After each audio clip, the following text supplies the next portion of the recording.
Boa noite, queridos irmãos, queridas irmãs. Antes de adentrarmos no nosso tema da noite, aproveitando a grande mensagem que a nossa irmã nos trouxe, Chico nos trazia uma frase muito interessante sobre os nossos irmãos animais, né? Que nós estamos para os animais tal qual os anjos da guarda estão para conosco.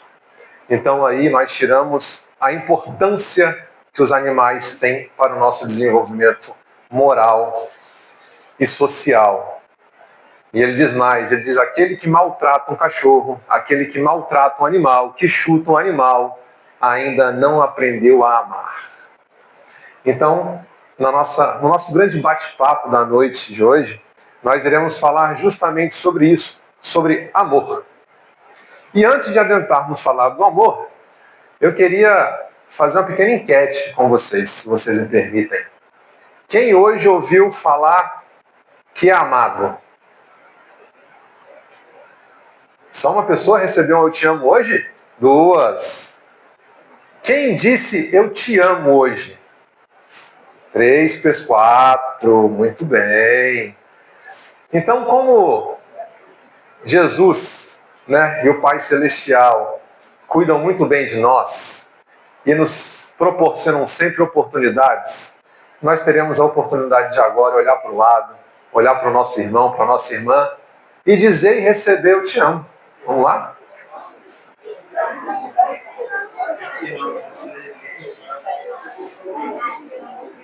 Então eu vou mandar um eu te amo para todos vocês daqui da tribuna. Tá? E aí a grande pergunta que eu faço é, Daniel, o que isso tem a ver?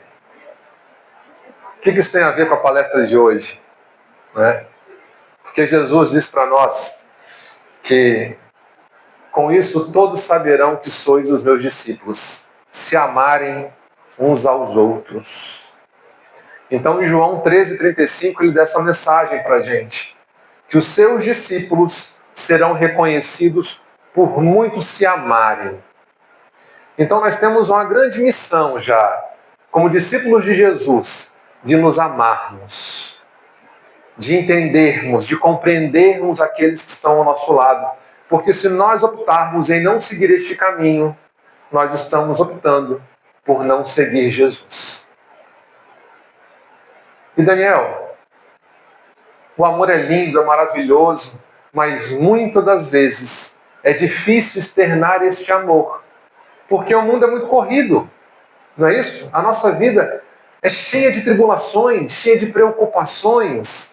Nós assumimos tantos papéis, né? Nós temos que ser um excelente profissional, nós temos que ser uma excelente pessoa, nós temos que ser donos de casa, donas de casa, marido, esposa, professor muitas vezes, pai, mãe. E como é que a gente consegue fazer isso tudo? Só amando. Só assim nós conseguimos fazer isso tudo.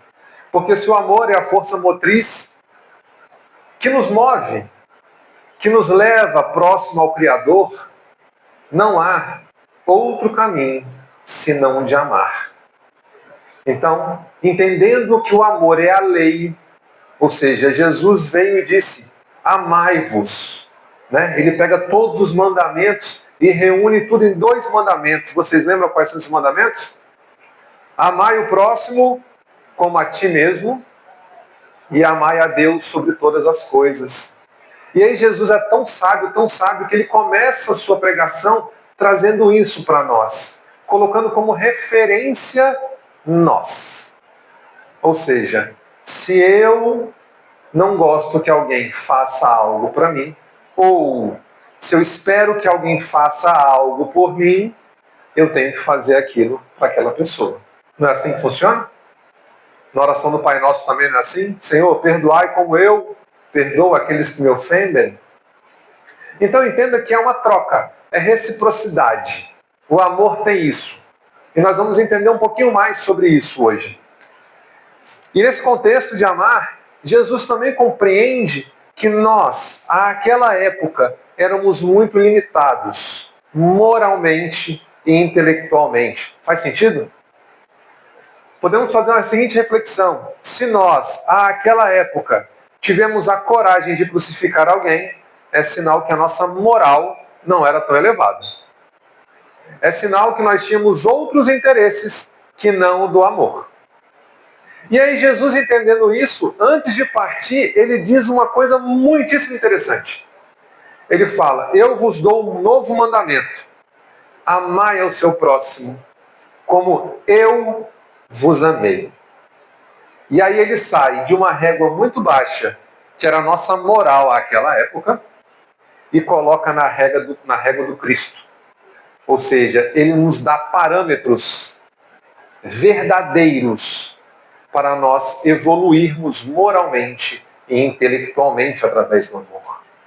E aí ele coloca isso como sendo uma lei, a lei de amor. Ora, se a lei é o amor, eu tenho que cumprir essa lei, não é isso? Se eu não cumprir a lei, eu estou fora de um contexto esperado. E é nesse contexto que nós trazemos a caridade como a expressão máxima do amor. Porque ser caridoso, ter caridade, é doar-se. Teve alguém que se doou mais do que Jesus na nossa história? Ao tanto que no Livro dos Espíritos é perguntado: quem é o nosso modelo? Quem seria um modelo a ser seguido? E os Espíritos respondem: Jesus. Simples assim. E se nós pararmos para estudarmos a vida de Jesus, olharmos o que Jesus provocou em nós, que foi uma verdadeira revolução, nós saímos de pessoas extremamente egocêntricas, egoístas, para entender que o próximo é o meu irmão. Para entender que o próximo está ao meu lado, porque ele é o meu irmão, filho do mesmo Criador, filho do Pai. E eu tenho uma missão para com esse irmão. Eu tenho que cuidar. Mas para eu fazer isso, eu tenho que abrir mão de alguma coisa. O que eu tenho que abrir mão de quê? Quando nós vamos lá, no Livro dos Espíritos, todos nós somos criados simples e ignorantes. Todo mundo da mesma forma. E quando nós começamos a compreender isso, nós entendemos que não há maldade, é ignorância. Então, quando nós vemos as atrocidades que vemos hoje, quando nós cometemos algumas atrocidades que ainda nós cometemos, e por que eu digo que nós cometemos? Ora, se estamos no planeta de provas e expiações, é sinal que nós temos que passar por algumas provas e também expiar muito do que nós fizemos de errado. Faz sentido? E é importante nós entendermos que esse caminho de provas e expiações não é punição. É a pedagogia da lei do amor. E aí, quando nós vamos lá em libertação, André Luiz escuta uma coisa muito interessante. Escuta que diamante lapida diamante. E o que isso quer dizer? Que os iguais se lapidam. O amor lapida. Mas quando nós somos extremamente endurecidos, esse amor precisa vir de uma forma ainda que nós iremos entender. E é nesse contexto que muitas vezes nós entendemos que é a nossa amiga dor, que é o sofrimento. Porque nós optamos a aprender pela dor e não pelo amor. Mas como é que nós aprendemos pelo amor? Através da mãe de todas as virtudes, que é a nossa querida caridade. Quem foi que falou caridade? Caridade, nota 10, está aprovada já, viu? Então, é a nossa querida caridade que irá tirar de nós as duas grandes chagas que todos nós ainda temos, em alguns em maiores, outros em menores proporções, que é o orgulho e o egoísmo. Não são as duas grandes chagas da humanidade? Que são elas as mães de todos os defeitos, de todas as situações que nos impedem de chegar próximo ao Criador? E aí, nesse processo de compreender Jesus, nesse processo de amar Jesus e termos Jesus como exemplo, nós temos um caminho muito lindo a seguir, que é a caridade. Inicialmente, nós entendemos, pela nossa ignorância, que a caridade se dá muito pelo material. Não é assim que no passado nós aprendemos? Eu tenho que dar esmola, eu tenho que dar um dinheirinho, eu tenho que dar minha roupa velha, que não serve mais para mim. Mas eu não quero jogar fora. Eu dou para quem está necessitado. E nós começamos a compreender que o Evangelho mostra que a caridade é muito mais do que o material. E dentre todos os aspectos que a caridade nos proporciona, a mais simples é a material. Vocês concordam com essa afirmação?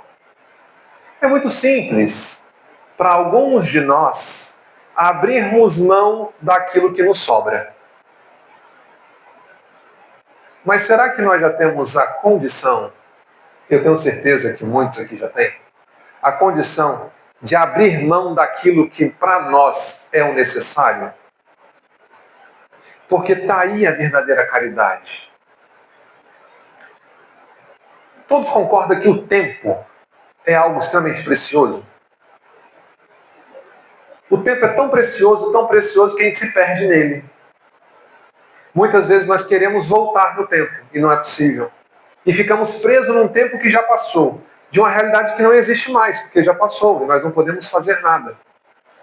Ou ainda nós ficamos salivando pelo futuro, criando expectativas, criando pensamentos, e aí nós temos a nossa tão grande amiga hoje, a ansiedade, que faz parte de todos na nossa vida, né? E aí a coisa evolui tanto que virou uma doença patológica hoje. E aí nós somos ansiosos para esperar coisas que por vezes nem irá acontecer. E normalmente não acontece, né? Graças a Deus. Porque aí nós ainda planejamos e plasmamos e pensamos sempre no que é o pior. Já parou para pensar nisso? Que é muito comum nós nos boicotarmos e nos sabotarmos com pensamentos destrutivos. Um exemplo, quando a nossa esposa fala assim, precisamos conversar. O que passa na cabeça dos homens? 3 perguntas. O que eu fiz de errado? O que eu fiz? Né? A segunda é o que eu fiz de errado? E a terceira é, será que eu tinha que ter feito alguma coisa que eu não fiz? Mas a nossa esposa, muito bondosa, ela só quer dizer que nos ama. Não é assim que funciona, esposas? Né? Cria toda aquela situação, nós passamos o dia tomando antiácido no trabalho, porque ali a úlcera está consumindo, porque nós ficamos numa dúvida do que nós fizemos, porque nós homens temos a capacidade de esquecer muito rapidamente. E as mulheres, elas não têm um HD, né?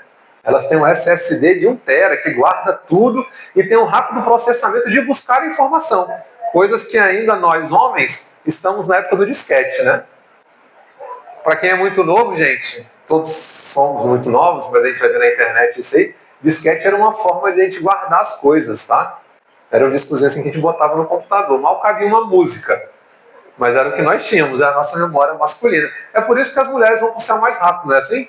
Abigail foi para o céu, Lívia foi para o céu, né? E nós ficamos sofrendo um pouquinho. André Luiz, Saulo. Meus irmãos, brincadeiras à parte. Mas é esse o processo que nós temos de projetar algumas coisas. Sendo que Jesus nos deixou uma grande frase, olha, não se aquieteis pelo dia de amanhã. Tenham calma. E por que é importante nós entendermos isso? Porque toda vez que nós vivemos o tempo presente, nós temos a capacidade e nós temos o entendimento do presente. E é no entendimento do presente que nós conseguimos exercitar a caridade. E ao exercitar a caridade, nós chegamos no amor.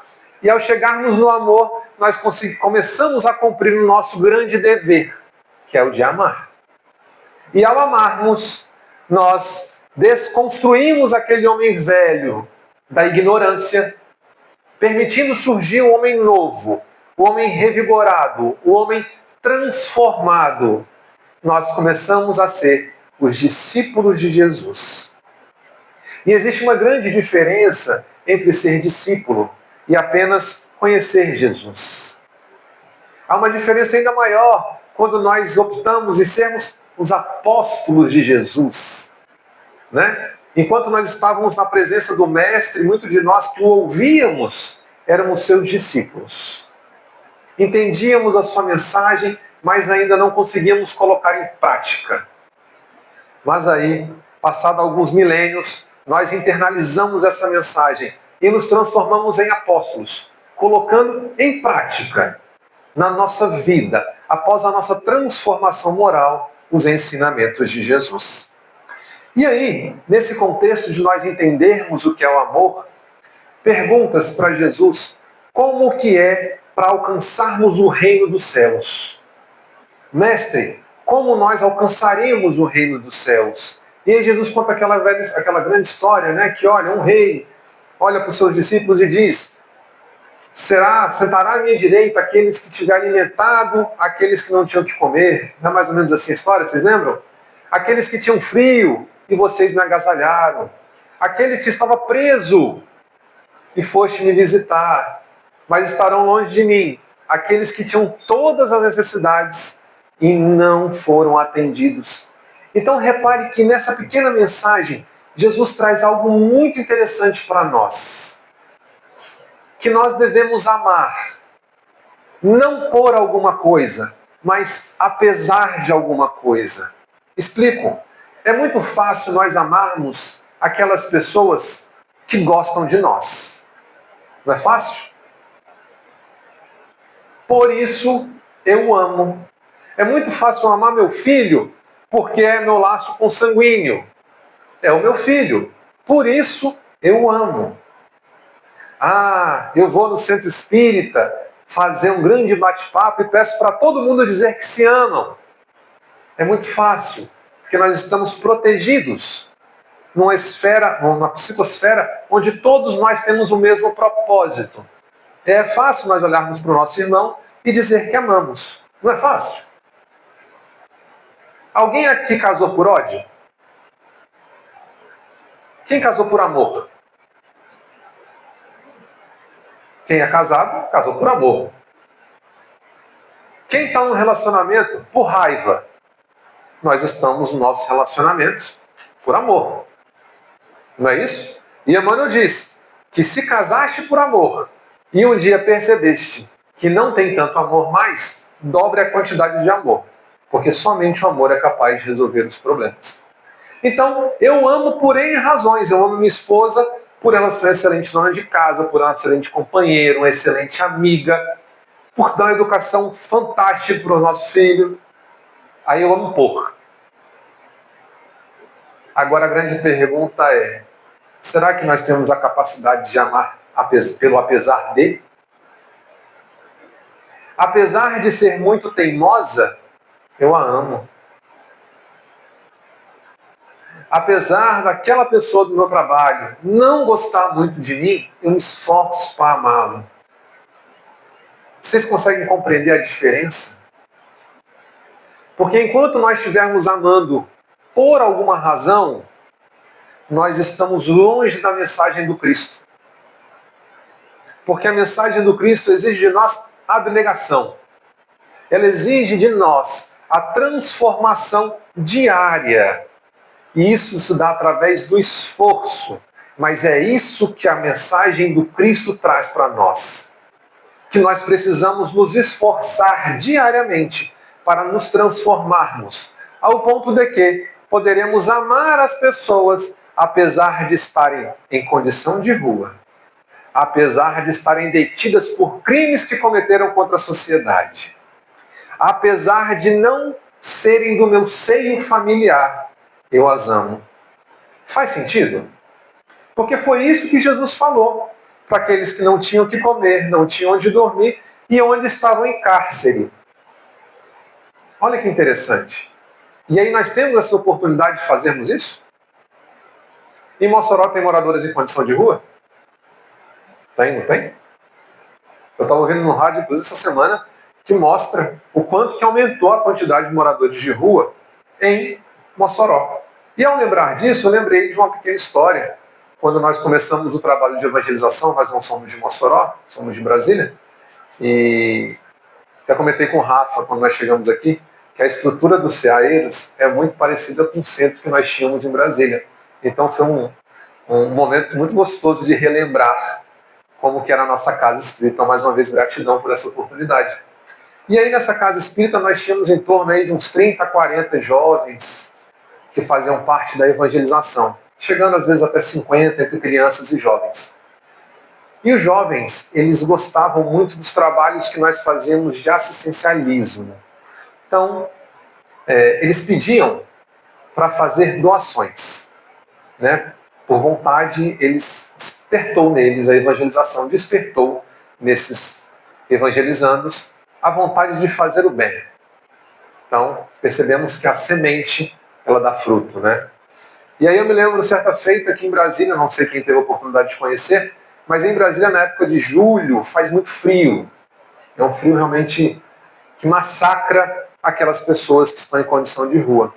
Então é muito comum nós fazermos campanhas do agasalho, campanha do cobertor. Não só o nosso centro, mas todas as instituições de Brasília têm esse hábito. E nós recebemos uma doação muito grande de cobertores, agasalhos. E os meninos que nós evangelizávamos eram de uma comunidade muito carente. E um dos meninos, nunca esqueci o nome dele, Tiago, menino muito do bem, sabe? Sabe aquele menino do bem? 16 anos, menino do bem. Já tinha 2 filhos, mas menino do bem. E aí, ele nunca tinha tido uma jaqueta. E o sonho dele era ter uma jaqueta. E aí, para quem é jovem há mais tempo, vai lembrar uma época que nós tínhamos jaquetas jeans. Vocês lembram dessa história, mais ou menos? Que todo mundo tinha uma jaqueta jeans. E o sonho dele era ter uma jaqueta jeans. E casou-se, no meio dessa doação, ele recebeu uma jaqueta jeans, estava lá no meio. E aí, o que nós fizemos? Ó, Thiago, tá aqui a jaqueta para você, que veio no monte da doação. Tá, tio, muito obrigado, meu sonho, tá. Passado algumas semanas, a gente foi fazer um trabalho na rua, de entregar sopa, que quem fazia a sopa eram jovens, então a gente só conduzia os trabalhos, e distribuía as cobertas e os agasalhos. E vai Tiago, muito bem vestido, com a sua jaqueta jeans, chinelo, porque não tinha tênis, uma calça de moletom, e fomos distribuir. A distribuição se dava através de uma Kombi da instituição que nós tínhamos, e panela de sopa e casaco, e nos nossos carros íamos distribuir. Em Brasília tinha a rodoferroviária, antigamente uma ferroviária que passava em Brasília, só que era um ponto onde tínhamos moradores em condições de rua, pessoas também dependentes químicas, viviam ali. E fica muito afastado assim, da onde poderia ter um certo calor, então realmente é muito frio. Então nesse processo saímos distribuindo as sopas, distribuindo as cobertas, e de repente me volta Tiago, sem jaqueta e sem chinelo. E aí, nós olhamos e pensamos que algo tinha acontecido. Será que o Tiago foi assaltado? E volta Tiago muito tranquilo. Meu filho, cadê a sua jaqueta? Cadê o seu chinelo? Aí ele olhou pra gente, falou assim, tio, tinha um rapaz ali que ele estava com tanto frio, tio, que eu pensei assim, eu vou ficar com frio agora, mas eu vou voltar para minha casa. E ele vai dormir na rua. Aí eu fui e dei meu casaco para ele. E aí um pouco mais na frente tinha outro rapaz, tio, que estava descalço. E ele olhou para mim e falou assim, você não tem um chinelo não? Aí eu olhei e falei, tem. Desculpa. Tem. E deu o meu chinelo para ele, tio. E aquilo foi de uma genuidade, de uma sinceridade tão profunda, que nos transforma. Porque muitas vezes nós achamos que estamos numa condição de ensinar, mas estamos apenas aprendendo. E esse é o processo que a caridade nos permite, o de transformação. Porque se nós vivermos somente dentro da nossa estrutura, somente dentro da nossa bolha, nós não iremos nos transformar. Porque no nosso lar, muitas das vezes nós temos a comida que queremos, o ambiente que queremos, a família que nós escolhemos, as condições financeiras que para alguns faltam, para outros não faltam. Mas acredito que aqui, nessa audiência, ninguém é morador em condição de rua. E aí, quando nós vivenciamos outras experiências, outras realidades, nós começamos a compreender a mensagem do Cristo. Que se nós temos o que nós temos é emprestado, ao ponto que nós não levaremos nada disso aqui. Então nós somos fiéis depositários, da qual nós temos que fazer uma excelente administração para entregarmos para aqueles que estão ao nosso redor. E é somente assim que nós iremos alcançar o reino dos céus. Daniel, que história é essa? Só através da prática da caridade que nós iremos ter a nossa salvação. É o Daniel que está dizendo isso, gente? Ou é a doutrina espírita que diz que fora da caridade não há salvação? Então, se a doutrina espírita nos traz esta mensagem, nos traz esta informação, sendo a sua bandeira de existência, como que nós vamos fugir disso? Mas Daniel, eu não tenho como dar dinheiro, eu não tenho como dar qualquer outra situação, mas eu tenho para mim. Não acontece às vezes? Às vezes é tudo tão regrado em casa, que mesmo eu tirando do que é necessário, ainda vai fazer falta, mas eu vou dar esforço, dou um pouquinho, mas eu sinto que eu quero fazer mais. Já passaram por esse sentimento de eu preciso fazer um pouco mais? E aí perguntam, no Livro dos Espíritos, né? Qual é o verdadeiro sentido da palavra caridade como entendia Jesus? Vou colar aqui porque eu não sou bom de decorar as palavras, não, as questões, mas está no Livro dos Espíritos, questões 886. Kardec pergunta para os Espíritos, qual o verdadeiro sentido da palavra caridade? Como entendia Jesus? Resposta do Livro dos Espíritos. Benevolência para com todos, indulgência para as imperfeições dos outros, perdão das ofensas.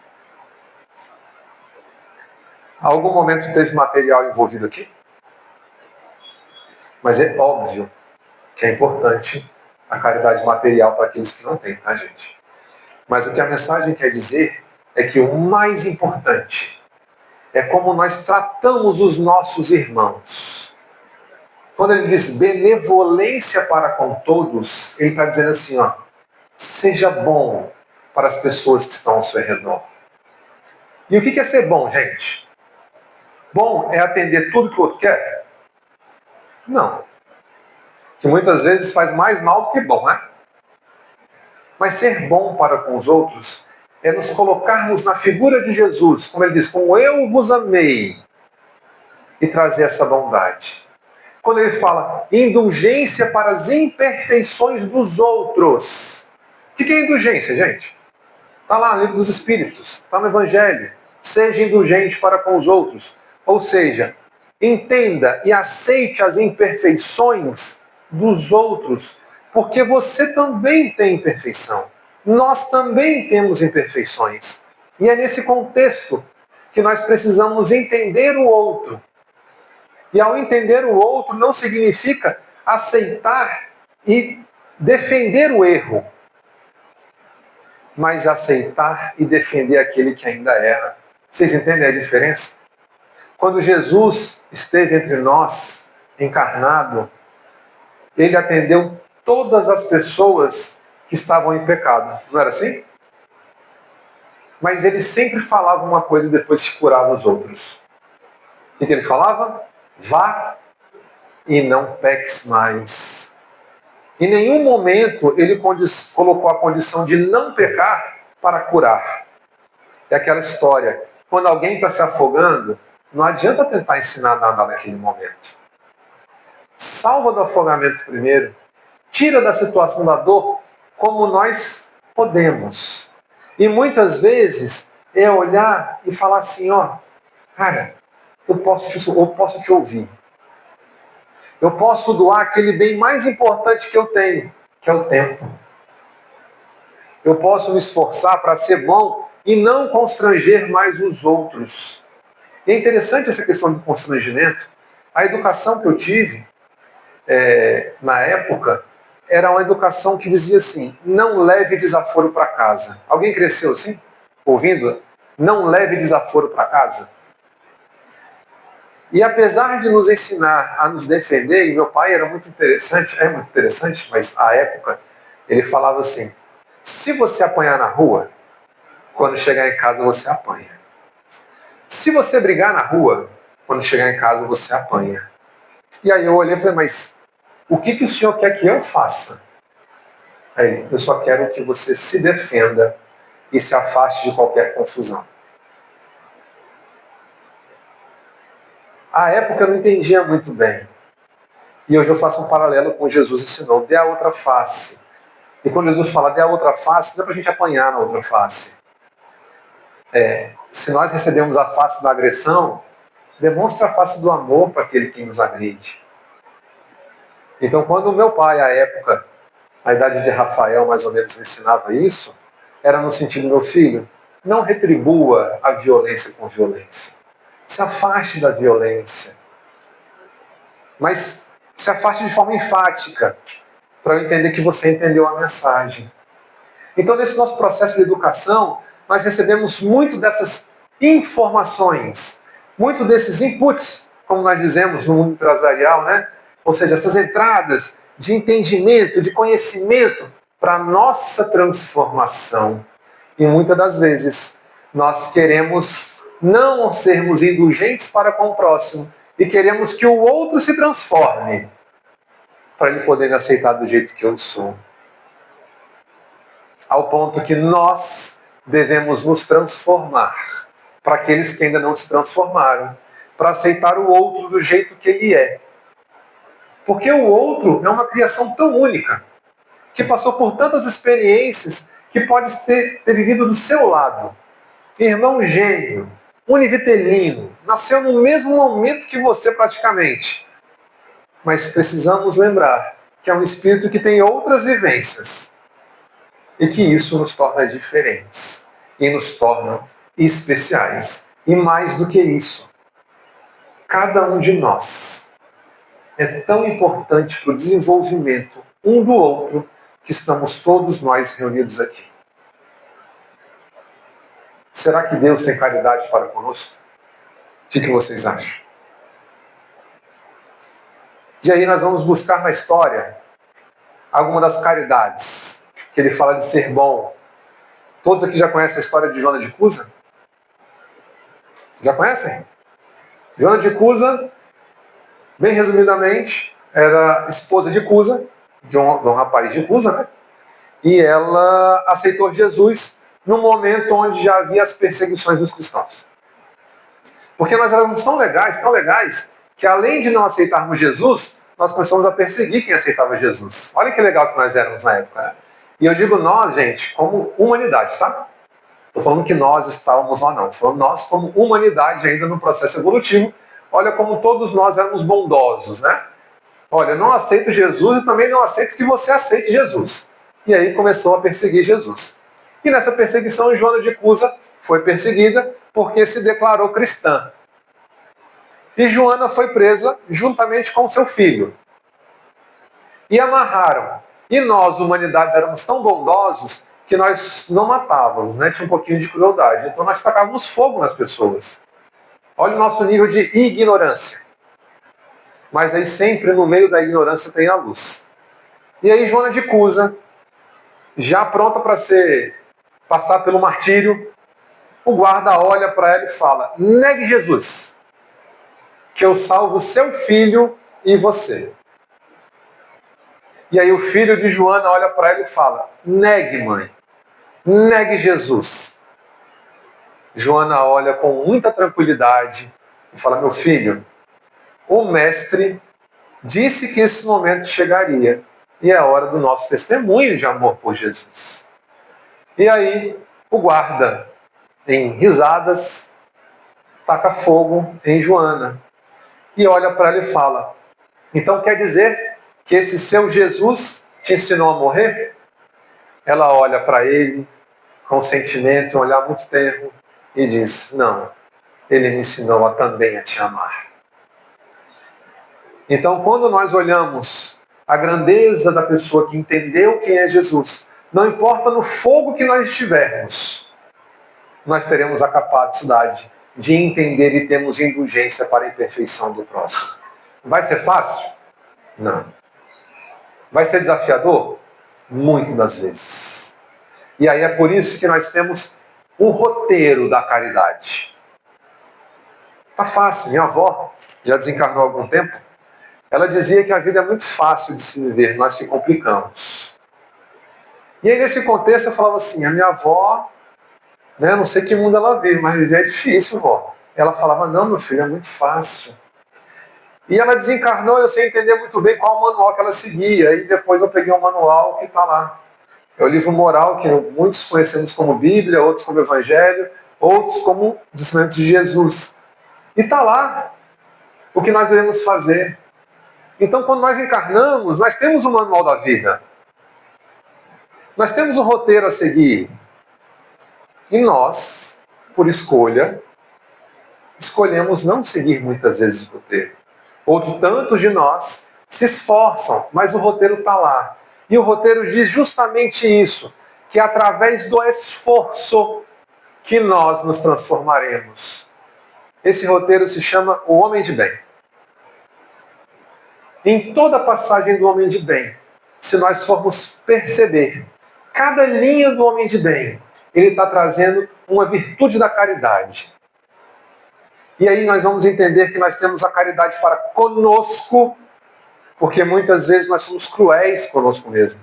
Nós imputamos uma carga da qual ainda nós não estamos preparados para assimilar. Aí é por isso que nós temos os psicólogos, os psicanalistas, os psiquiatras, para nos ajudar a entender o que acontece conosco. Porque muitas vezes nós não entendemos. E são essas pessoas que vão trazer esse entendimento e esse esclarecimento. Então olha que interessante.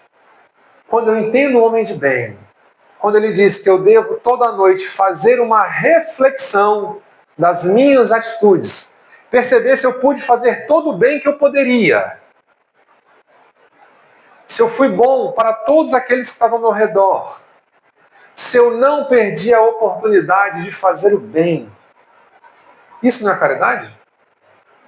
E ele diz, e vai colocando todas as características de perdoar o irmão, de ser indulgente para com o erro dos outros. E olha como é interessante, aonde a caridade para nós está implícita nessa mensagem. Porque ele fala, todas as noites, façai esta reflexão. Então é no propósito de entender que a cada dia, um cadinho a mais, nós estaremos melhor. Ao ponto de olhar, falar como Saulo, depois transformado em Paulo, diz, não sou eu mais que habita em mim, e sim Jesus que habita em mim. Esse é o nosso objetivo, esse é o nosso propósito, e a caridade é o dever que todos nós temos para alcançarmos essa transformação. Meus irmãos, mas como aqui nós vamos exercitar, e aí nós vamos lembrar, para finalizar, para exercitar essa caridade, vamos lembrar de Abigail falando para Paulo de Tarso, no momento que ele está chorando, desesperado, quando ele foi negado pelo pai, pelos amigos, pela família, está numa caverna chorando. Abigail aparece, olha para ele e fala, por que choras se a atividade somente começa? E aí ele faz uma série de perguntas para Abigail e ela resume tudo depois em 3 palavras. Ama, em 4. Ama, trabalha, perdoa e espera. Então, meus irmãos, minhas irmãs, eu desejo, de verdade, que nós possamos assumir a caridade como uma bandeira de nossas vidas, sendo caridosos não somente no campo material, que é importante para aqueles que não têm. É importante para nós exercitarmos o desapego de algo que não é nosso, mas também que possamos exercitar a caridade moral. Aquela caridade da onde, ao chegarmos em casa, depois de fazermos o bem, nós sentirmos uma realização que só a prática do bem nos proporciona. E aí todos os dias nós vamos sentir aquela serotonina, endorfina, dopamina que o bem nos traz e falar, quero novamente. Ao ponto que a caridade será o nosso dia a dia. E quando nós mesmos menos percebermos, estaremos transfigurados em discípulos de Jesus, com muita tranquilidade e serenidade. Que o Mestre nos conduza hoje e sempre no caminho do amor, e que possamos escolher sempre o amor, ao invés da dor. Porque nós temos a missão de sermos os amoráveis trabalhadores de Jesus, e não sofredores. Que Jesus nos acompanhe hoje e sempre. Gratidão, meus irmãos.